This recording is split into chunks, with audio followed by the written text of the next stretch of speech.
एक आदमी अपनी परेशानी लेकर एक दानिश्वर के पास गया और उसे कहा कि ऐ दानिश्वर, मैं अपनी बीवी, 6 बच्चे और अपनी माँ के साथ एक ही कमरे में रहता हूँ।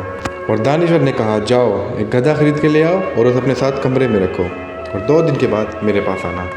आदमी 2 दिन बाद दानिश्वर के पास आया और कहा, ऐ दानिश्वर, सूरत हाल और ख़राब हो चुकी है। अब दानिश्वर ने कहा, जाओ एक भेड़ खरीद के लाओ और उसे अपने साथ कमरे में रखो और 2 दिन बाद मेरे पास आना। आदमी वापस आया तो उसका चेहरा जर्द था और उसने कहा कि सूरत हाल नाकाबिले बर्दाश्त हो चुकी है। दानिश्वर ने कहा, अब जाओ और एक मुर्गी खरीद के लाओ और उसे अपने साथ कमरे में रखो और 2 दिन के बाद वापस आना। आदमी वापस आया और ख़ुदकुशी के करीब था। दानिश्वर ने कहा, जाओ गधा बेच दो और फिर मुझे बताना।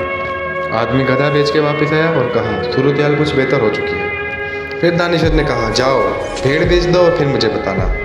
आदमी वापस आया और कहा, अब सब ठीक है। इस बार दानिश्वर ने कहा, जाओ और मुर्गी बेच दो। आदमी मुर्गी बेच के वापस आया और कहा, अब मैं बेहतरीन हाल में हूँ, आपका दिल से शुक्रिया। इसी तरह दुनिया के सियासी बुरानों को हल किया जाता है। वो आपको नई मजबूरियाँ देखकर असल मसले को भूलने पर मजबूर करते हैं ताकि आप अपने मसाइल पर अल्लाह का शुक्र अदा करें और उनके एहसानमंद रहें। ज़िंदगी को समझने के लिए आपको 3 जगह पर जाना होगा: हॉस्पिटल, जेल और कब्रिस्तान। हॉस्पिटल में आपको एहसास होगा कि सेहत से खूबसूरत कुछ भी नहीं होता। जेल में आपको एहसास होगा कि आज़ादी सबसे कीमती चीज़ है। और कब्रिस्तान में आप जानेंगे कि ज़िंदगी की कोई कीमत नहीं है।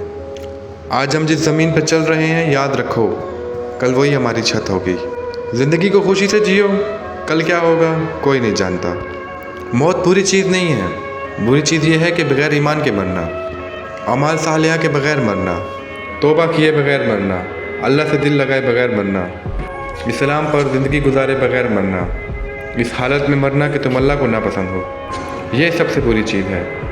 लोहा कभी ख़राब नहीं होता, वो हमेशा अपने ही रंग से तबाह होता है। इसी तरह इंसान को कोई बर्बाद नहीं कर सकता, उसकी अपनी सोच और दूसरे से उम्मीदें उसे बर्बाद करती हैं। लोग हमारी ज़िंदगी का एक सफ़ा पढ़कर हम पे पूरी किताब लिख देते हैं। अपने तो वो होते हैं जिन्हें दर्द का एहसास हो, वरना हाल चाल तो रास्ते में आते रहते लोग भी पूछ लेते हैं। और एक बात याद रखें कि दुनिया में सबसे भारी चीज़ खाली जेब है, जिसके साथ चलना मुश्किल हो जाता है। और 3 लोगों को कभी मत भूलना: जिसने मुश्किल में साथ दिया, जिसने मुश्किल में साथ छोड़ा और जिसने मुश्किल में डाला। वीडियो अच्छी लगी हो तो लाइक कर दें।